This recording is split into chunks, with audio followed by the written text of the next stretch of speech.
about it because, and especially in the workplace, because we spend so much time at work. Like a lot of times, especially if you're full time, you're spending more time at work than you are at home with your family. So you have to be in an environment that is going to foster a healthy lifestyle for you. Because I'm very much the person that believes that, you know, your job is not your life. You should be happy with going to work. You should do your best at your job. And just because I say that doesn't mean that I don't enjoy working. However, I do not live for the sake of saying, oh, I want to be this amazing worker that works until they're 75 or 80. I want to be great at what I do from the time that I was hired to do it. And when I get off, I'm living my life. I'm traveling. I'm going to concerts. I'm doing the things that I enjoy. And I'm preserving my health. Good morning, good evening, and good afternoon. My name is Joseph M. Smith, and this is another edition of Tech Niche Tips. I am so excited. My heart is full when I say that I am so happy for this next guest that we have. And I thank you, the listeners who have been supporting this channel. This channel's growth in the past month, we going from 0 to almost 500, could not have happened without your help. It really could not have happened. And so I want to encourage you that if you are liking this, the content that's coming out, if you find it helpful, please like, comment, and don't forget to subscribe. The last time I checked, about 77.3% of viewers have not subscribed yet. Ouch, that hurts. But nonetheless, I know that number is going to change as we continue to grow. And I have a very special guest with us today. She is not only a person that has a lot of HR experience, but she has basically formed a community on LinkedIn that has been helping people to not only break into tech, but to really find themselves taking their mental health seriously and establishing careers in places that actually align with their beliefs and their goals. I am privileged to bring to the stage none other than Ilea. Ilea, how are you doing today? Hey, how you doing, Joseph? I'm doing well. How about yourself? I'm doing fantastic, and I'm so glad to have you with us. I mean, we were talking prior to this, and I was like, I need to hit record because this is so good, and I think it's something that you're gonna talk about things that it's gonna give language to things that we have been experiencing as a community and not realizing what it was. And I'm not gonna try to go ahead of ourselves right now because I this is going to be, people have, and I'm talking to the audience here, that sometimes you go and you want to get something really quick, you go to a fast food restaurant. This is going to be a crock pot for you. Sit down, take notes, enjoy. In fact, use the comment section as your notepad right now because right now you're going to get some gems. And to remind everybody how we do these formats, we start from the boots and we go to the brain. Boots is symbolic of the journey one takes to arrive in tech. Brain is symbolic of the mindset one has to be Aliyah, not where she's at right now, but also the scale from there. So, with that being said, Aliyah, first things first, let's start from the very beginning because the very beginning is a good place to start. Tell us a story a little bit about yourself. Yeah, so thank you for having me, number one. I appreciate that. As Joseph said, my name is Aaliyah Olds, and I have broken into tech. So where my journey starts is I actually spent 9 years in human resources and recruitment. In the last 4 years, I function as an HR project manager. But throughout that journey, the common thing that I noticed within my career is that I just enjoyed helping people, but there were so many individuals who just didn't know what I felt like should be basic knowledge about interviewing, resume writing, just how to network and how to ask for the things that they want and how to show up as the best version of themselves.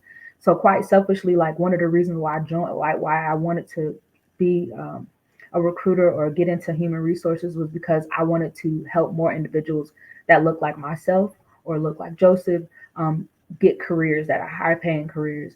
And I realized there was a lot of things that I could control, but there were other things that I couldn't. So I spent a lot of time honestly becoming a mentor to a lot of the individuals that I would source and recruit for who reached out to me for roles within any company that I had. And it made me just realize that I I need to help these people a little bit more. They need a little bit more attention. Just applying for a job and interviewing them and things of that nature, like that's not helping them as much as getting them the whereabouts or the know-abouts of how to navigate an interview, what questions they might need to ask, how to write their resume, and things of that nature. So as I've shared, I spent 9 years doing that, and I actually graduated from Winston-Salem State University here in North Carolina, where I studied both English and human resource management. Um, Now, the turn in my career and how I was able to break into tech now as a solutions architect is I just realized that I was working way harder than I was getting, I would say, recognition for. Like I was overworking. Um, Something that I also speak about on my platform is my neurodivergency. And what I mean by that is you can be neurodivergent and have any type of disorder, whether that be autism, whether that be ADD, attention deficit disorder, or ADHD or anxiety, depression, what have you. Like all of those are different forms of neurodivergency. Neurodivergence is just a blanketed term, but I specifically have anxiety, and that really made things a little bit more difficult for me because though on one end I'm very, outgoing and extroverted, but on another end, my anxiety would limit me from being able to do or perform at the level that I wanted to perform at.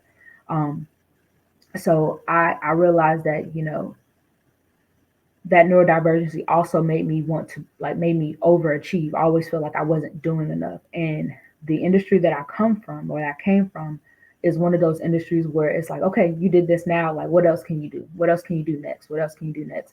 So I just got burnt out, and I wanted to be in an environment. I wanted to be in an industry that understood life work balance as opposed to work life balance, gave me that freedom, understood the importance of mental health, having days off, like paid time off or unlimited paid time off, all things that I heard that the tech industry would provide. So back in August of 2022, I quit my job. I was pretty much what I was well paid, and I worked for a really um, popular healthcare company that's out here in North Carolina. So it wasn't one of those things. I also work from home. So those are things that I wasn't necessarily seeking as far as like more pay working from home, like a lot of people may experience. I was seeking a certain level of peace. So I left my job back in August of 2022. I started to network here on LinkedIn. I started to look up different resources to find out how to break into different um, careers in tech. I spoke to a friend of mine who was able to go from being a teacher to an account executive. He told me about tech sales. I found a podcast, was on YouTube University. I upskilled with and learned a programming language on Code Academy. And I was able to land a job as a sales engineer in 5 weeks of learning about pre sales. That was a position that I did not take for many reasons. It was just not the right team, the right environment, a whole lot of other things. But then I realized it might take me a little bit longer to find the team that I want. So I enrolled in a sales engineering boot camp. And then from there, I was able to secure more interviews and I was able to secure more offers in both the pre sales and the tech sales space. Long story short, 5 months later, I finally accepted a role at a company called Workiva. And I'm a solutions architect, which is in the post sales space where I do things very similar to a sales engineer where I demo software, but I also implement the software. So, long story short, that was my journey. And then I've also been able to build a community where I host a live series on LinkedIn called I'm Breaking Into Tech, where I've brought on career pivoters, founders, recruiters from Salesforce, Microsoft, Nike, Demo Stack, and the long list of other companies where they've talked about how they've been able to transition, but not just how they've been able to transition, they've given actionable tips on how you can do the same. Um, so that's been a whirlwind of success. And now I also host a career prep workshop called the Tech Career Navigator, where I walk all of my students through the entire process from interviewing to optimizing their LinkedIn to networking to writing out their resume. And we've had great success thus far. Had the first workshop in December. We've already had an individual hired as an account manager, and we've had other individuals that have gone on to receive several interviews and are in the final stages as well. So that has been my journey, and I'm happy to be here, Joseph. Wow, wow, wow. I'm just thinking about everything that you said that you have done, and it's truly remarkable. It's amazing when that you have so much self-awareness, because I think that that's one of the challenges that we have in this world is we could lose sight of that self-awareness, understand that you had a good paying job in the medical field, but you needed peace. Like peace was your prize. And so I encourage you, if you're listening to this, maybe that's what you need. That's what you've been looking for. Maybe you're like, I don't know. I've been thinking about this, thinking about that, but maybe you've been looking for peace. And what we want to remind you here is that the peace that you may be looking for in regards to your working situation may be a change of scenery, right? So consider tech. Consider tech. That's what we want to encourage you with is consider tech, because this could be an opportunity for you to be able to find that change that you've been looking for. So I'm going to go back to you. I want to ask you a question. Tell us about your childhood a little bit more. I'm very interested about growing up. How was it like for you?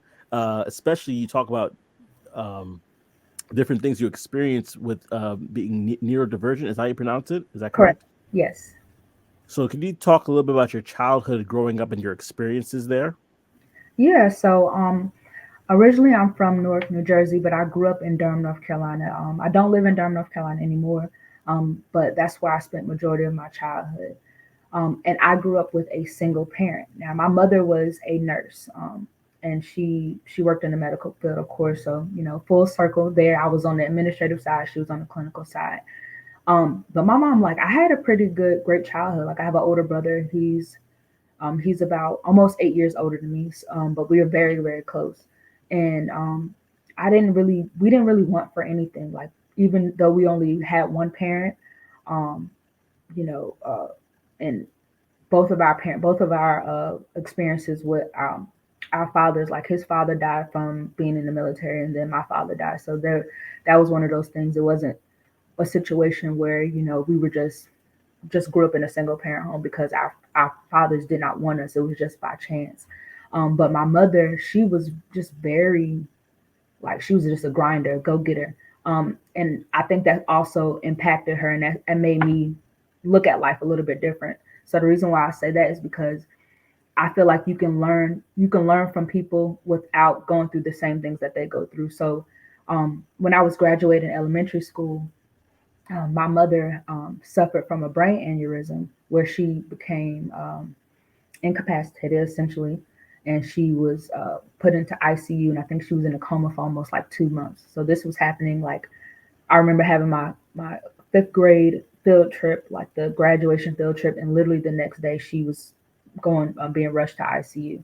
Um, so that was like a crazy experience because that changed my childhood from there. Like, it immediately went from, like, never wanting from nothing, having everything that you want, to almost being homeless because your parent is pretty young, but they're now in a position where they cannot work for themselves, and you only have one parent. You have a sibling who is barely out of high school at this point. So that made me just be more entrepreneurial in a sense, try to find different ways to, like, not to have to depend on the job, because I seen my mom work so much. And once she was actually out of the hospital, which, happy, and then she's doing well now, she's alive and well. You probably wouldn't know that she had that unless you seen the scar on her head.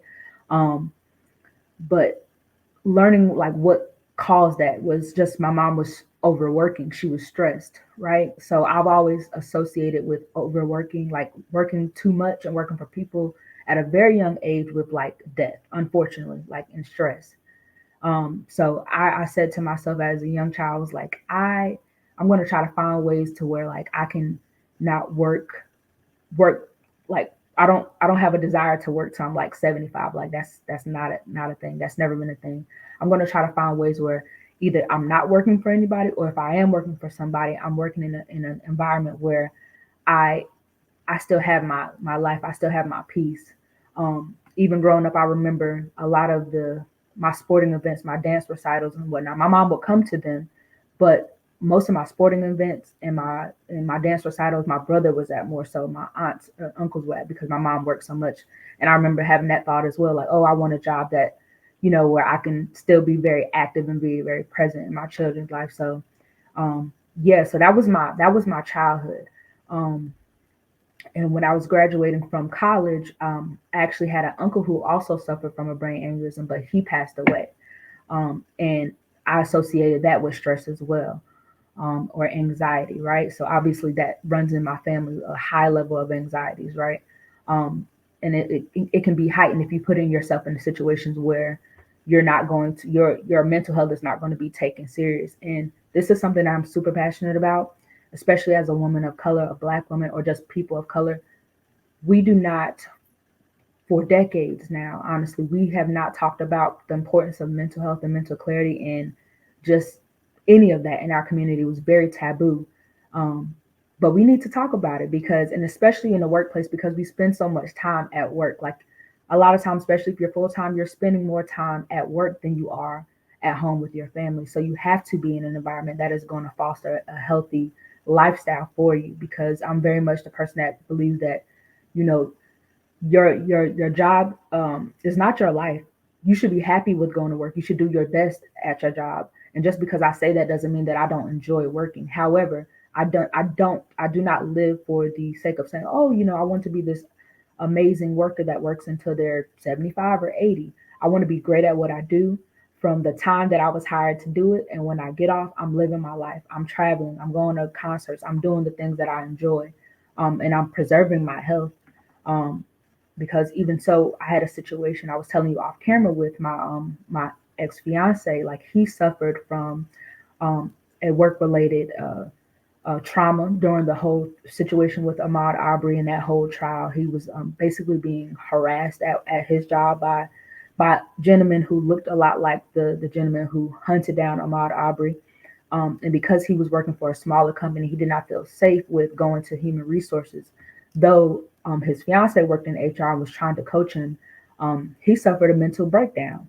So I've had at least two close instances with people in my direct circle of my family that have had work related traumas, and then even myself, just being neurodivergent and a high achiever and things of that nature, and being in an environment where your good is not good enough, your best is not best enough. And then also having all of those things to think about, I suffered from like mental breakdowns and things of that nature as well. So I happily left my former career. I happily left that job. I didn't have anything lined up afterwards. I just had my savings, and I had God at the end of the day. And I'm just blessed to be where I am now. I did. It wasn't a situation where, like I was sharing with you offline, where I was looking to work from home. I already did that. But the thing was, sitting down at my desk made me physically ill in my own house. And I realized, like, that was a thing where I said, okay, well, if I can't find peace even at home, and I'm working from home, and I'm making this salary that people literally are scraping over and dreaming over, um I don't want it, because your house is supposed to be your peace. Like, you have to find peace somewhere. So that's how I got to where I am now, as far as like leaving the industry as a whole. You spoke about it very briefly about changing your environment. I always love the analogy of, I think we've all seen it maybe at some point, the water bottle, and the value of a water bottle. The value of a water bottle. I went to Vegas a couple of years ago, and a bottle of water, a bottle of water smaller than this costs $5, and a bottle of water in an environment, like it might be a gas station, it could be the same bottle of water, but it might cost 50 cents, or within a grocery store or something like that. But sometimes it's just a matter of, it's not you necessarily changing so much about yourself. It's literally you getting up and changing your environment, because that's what I feel like I have now within the space that I have working in tech. We have mental health days where we have paid days off. Um, we have free health care at the company that I work for. We also have Juneteenth as a paid holiday. All things that are very important to me, and my mental peace. And whenever I have something going on, it's not brushed under the rug, or like, oh, you'll get over it. It's something that's taken seriously, because they know that in order to have us, or the employees, be the best version of themselves as far as the company goes, or being an employee, they have to be able to be at peace and be the best version of themselves outside of work. So that is why I transitioned into tech, and that's really what my platform is about. That's amazing. That right there, man. And it's so funny because I think a lot of people are searching for the exact same thing, but they don't have language to describe it. When when I hear you talk and I hear you speak about how you were looking for peace, you could not even have peace in your own home because of the type of job that you were experiencing. Listener, I know that you are probably in the same boat. I know that you're probably dealing with similar things where you're like, man, my work environment is stressful. I can't see a way out. Hear what is being said here. Hear what is being said here because this is very important. And I go back to a quote that I mentioned um, many times, and that's the boat quote from Warren Buffett. And basically, it reads as this: it says, "Should you find yourself in a chronically leaking boat, energy devoted to changing vessels is likely to be more productive than energy devoted to patching leaks." So whatever that situation is right now, whatever it may be, if you need to make a change, make that change. Make that change. People, like as it was mentioned already in Aaliyah's story, people have lost their lives because of stress. Hmm. People have suffered severe health issues because of a lack of peace. And so we minimize peace because in this world we don't value it. We value the go-getter. We value the person that basically kills themselves in order to rise the corporate ladder. And it can't be said enough that we have to prioritize peace. We have to prioritize our mental health well-being. And with that being said, I find that your journey is one that you have a lot of self-awareness. Where does self-awareness come from? Because I know you talked about your mother and obviously you're aware about a lot of things growing up, but when it came to yourself, specifically you, where did you start to have realizations about yourself and how did you find the help to cope with the things that you've been dealing with? Yeah, that's a good question. I think so. Of course, like you said, I had certain things that happened as I was getting older, um, but what really was the I don't want to say the nail in the coffin. That's not a good analogy, but what really did it for me was just going to therapy, right? Just going to therapy. I go to therapy every week, and I my therapist looks like me. She's a sister with locks, and she might be all of 42, if even that. I don't know, but you know how brown people we tend to age backwards. So I don't know how old she is, but she's a blessing. And she's a faith-based therapist as well. So although we don't necessarily talk about God in every session, she knows that that's where a lot of my guidance comes from, and a lot of my belief system. So I think that if first before going into deeper, I think people need to go to therapy. That's number one. Just go to therapy, and it's not so taboo. It's not so robotic.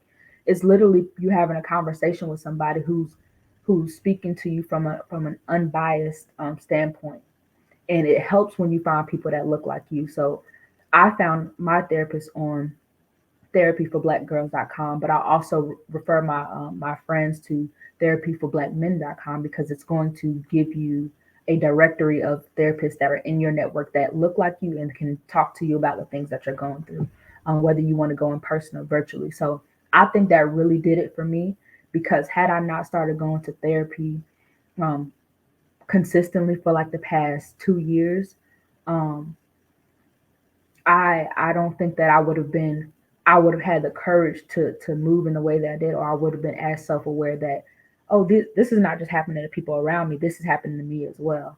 Um, because when you're in situations, a lot of times you can't see what you're going through. Um, but sometimes it helps to have some professional to really sit down and guide you through those things, and also help you um, navigate through some of those stressors that you may be experiencing, and just have a very decent quality of life, because we go through a lot of stuff that we don't feel like we can talk to anybody about. Men go through their own things, a lot of men in general, because you all are not necessarily taught to express yourselves. It might not be masculine, it might not be manly. And then you have the thing about black people being strong, and then we have the stereotype about strong independent black women, which I do not subscribe to. Like, I'm gonna cry. I'm gonna do all of those things, and those are normal human things that we have just been we've been we've been almost characterized as inhumane, like we don't have feelings. So that has been a blessing in my life, is just going to therapy primarily. Yeah, I think that therapy is honestly something that we need as a community. We need to embrace more. I mean, we've gotten a lot better, don't get me wrong, Hmm. but as a community, I think that that's something that we still need to come to more with more closure with. It's not a sign of weakness, it's actually a sign of strength. It's saying I need help with this. Somebody please help me. My wife actually is studying to be a counselor. She's doing her master's in it, my master's in mental health counseling, because I told her, I said, you have a gift. People just open up to you. Strangers open up to you. It's a unique thing. And then you have a great level of empathy that you could relate to people. And so there is a stigma that as a community we need to get over that stigma because it's holding us back really from the healing. And I wanted to actually point that out right now. If this conversation right now, listener, if this conversation to you, those that are watching on YouTube, if this conversation to you is speaking to you on a deep level, just put it in the comments below.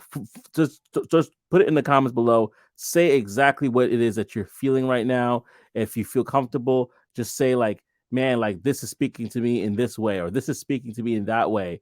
And let's have like a healing moment together as a community. Because right now, I believe this conversation, Aaliyah, this is bringing healing to some people. This is bringing some self awareness to some people because they probably haven't taken the time to pause, sit with themselves, look at the reflection in the water, and see what is going on in their mind and heart. And so, I know I love to talk about tech, and that we are talking about tech, but this is a moment that I think we need to have like a pause. So if you feel like you need to pause, I would encourage you to do an activity that really is helpful.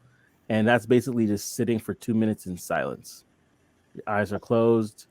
Your thoughts might go crazy for a little bit, but just put a timer on your phone. You can pause this, just sit in silence for 2 minutes and watch and see what things you start to see about yourself being revealed in that moment. So go ahead and pause, but we're going to keep the conversation rolling here. I wanted to talk about now you decided to pick a specific degree, or I should say, a specific field, which is the sales engineering part. Now, most people know about the pre portion of sales engineering. That's the part that people really know about. But solutions architect, the integration portion of it, people may not be aware of that. Can you talk about why you chose to go into that side of sales, and also what have you learned while being in this particular field?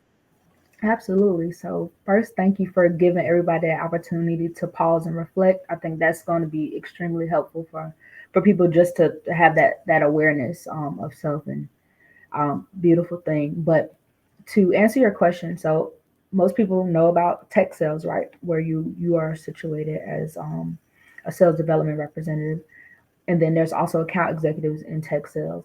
Pre-sales are going to be your sales engineers. Then we have post-sales, which is where I am as a solutions architect, and that might be accompanied by a onboarding project manager, so OPM, a product manager, um, and a customer success manager. And what we do is, after the sales development representative has scheduled the appointment for the demo, the sales engineer and account executive have um, given the actual product demo and closed the deal.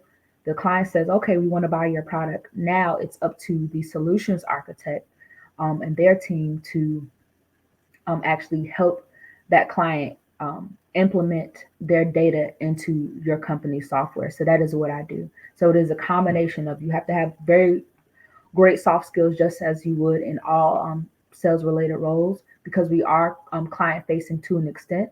We are demonstrating, we are on videos and doing demos, but we're not demoing an idea of how their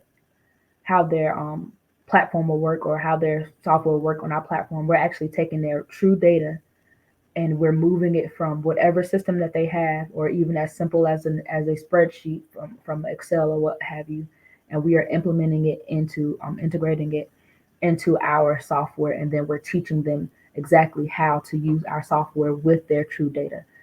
So it takes a little bit more of a technical um, acumen. You may or may not need to know a programming language. It just depends on the company you work for, but it's not as deep as it's not as technically deep as a lot of people think it is. It's not as deep as you need to be a coder or a developer or anything of that nature. You just have to have a foundational understanding of it. Again, it depends on what company you work for, but a lot of solutions architects there is a certification that exists out there. There's the AWS Solutions Architect certification. I do not have that, and many of my colleagues do not have certifications. And many people that are solutions architects don't have certifications. So I wanted to start there first because a lot of people ask me like, Aaliyah, do I have to have a certification? It's always going to depend on the company, but my stance is you do not have to have a certification until you need a certification. And I know that sounds funny, but what that means is it does not make sense to get a certification in this platform and you might get hired by a company that uses this type of platform. So it wasn't until I got hired with my company that I realized that okay, they actually use AWS or they actually use Salesforce. Granted, I do have experience with Salesforce and AWS, so that was an advantage, but I did not need a certification. But I do know a programming language, which is SQL, which is a very basic programming language. It is, get from, like, it's literally like a little sentence and you just plug it in. You can learn that on Code Academy or whatever. You can learn it on YouTube, LinkedIn. It does not matter. There are a lot of different platforms where you can learn for free. Um, and that's how I upskilled there. But yeah, so you don't need a certification. And at best, you will have developers that already exist within the company that are going to write certain scripts for you. So that way you're just plugging and playing. But yeah, that is what a solutions architect does in a very high level. It's similar to a sales engineer, but we're on the back end because the client has already purchased it. And we are now training them on every aspect of how to, we're actually doing the work and implementing their data into our software. So we have to do a build, is what we call it, and we build them a program using our platform. Then from there, we get on calls, multiple calls with them, several calls over a series of weeks, and we teach them different areas of that platform. And then at the very end, we call that enablement. And enablement literally means to hand off or give the client, ownership to kind of take the steering wheel. I mean, the training wheels off. So we're the training wheels. We take them off and we hand them off, and they are still accompanied by the customer success manager who is making sure that the entire time that the client is um, within our platform, they're still happy. If they want to buy anything else, the customer success manager can set up the meeting for them to go circle right back around to the account executive and say, oh, you want to buy this again? And then the cycle continues. So that's what post sales is. And that's what solution architecture is in the post sales environment. Now, there is a pre sales solutions architect, but I will not get into that because that's not what I do. But primarily, you're going to see solutions architects in post sales. Nice, nice. I'm gonna ask another question because a lot of people ask this question. What is a day in the life of a solutions architecture for yourself? Yeah, so day in the life for me. So one, I'm still in training, but I am on projects. So what it looks like is we have a we have our schedules or our calendar.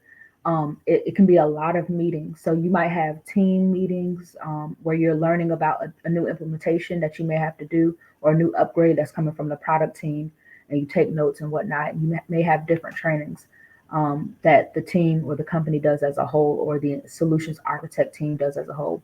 Then you, as an individual contributor yourself, you're going to be assigned different projects or different implementations. I call them projects, and that's usually what they're called, where you have a project manager that is in charge of the project. Then you have a customer success manager, and then you might have a partner success manager. And all of them are basically the liaisons between you and the client. And then you come on after you receive all of the information from the project manager. You come on to the call. You'll meet your client. You'll go over your entire um, you go over your entire plan for like your schedule for however many weeks the project is going to last, and show them each phase of the project. Like, this is where we're at now, this is where we're going to be, blah blah blah. That might be the first meeting, and then you'll do that over and over until you complete the project. So that's just one client. You can have a portfolio of several different projects that you're on and several implementations that you're on. So your day literally could go from 8 a.m. to 5 p.m. Um, and you might have meetings at all times, depending on how many projects you're on, or you could literally have one day where you don't have any meetings at all, and you're just chilling and practicing some of your demos or going through some training materials. So it can vary from day to day, but that's essentially how it goes. Nice, nice. I like that. You could be chilling, just listening to demos. We listen to the demos on Gong and things of that nature. So, yeah, depending on whatever software you use for that, and that's part of your tech stack. That's pretty cool. So, I want to ask you. We'll go to the brain. There's something I want to do after this, but I want to go to the brain right now and talk about the mindset. What is the mindset that someone needs to have to be where you are to scale from here? Yeah, so you have to be determined. You have to have that determination, and especially coming from a career where it is not technical and or traditionally technical. As you can imagine, even with my interview process, I had to fight for or through that question like, oh well, you don't have a lot of technical experience. Like, how do you da da da? Like, I had to go through that. So you have to have a good answer for that and show exactly how you are technical by having a portfolio um, that shows your technical experience. And you can get a portfolio by just learning a cloud-based software like I say Salesforce, AWS, HubSpot, whatever that may be. Like, they all have this little free platform where you can play around. That's essentially you building a portfolio.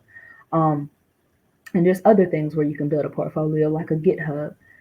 So you just have to find ways to be resilient and then also find ways to show your technical aptitude and just have a yes, yes, I will, yes, I can attitude. Like, if somebody says, oh, well, you don't have enough technical experience, they might believe that, but always have a way to kind of counter that.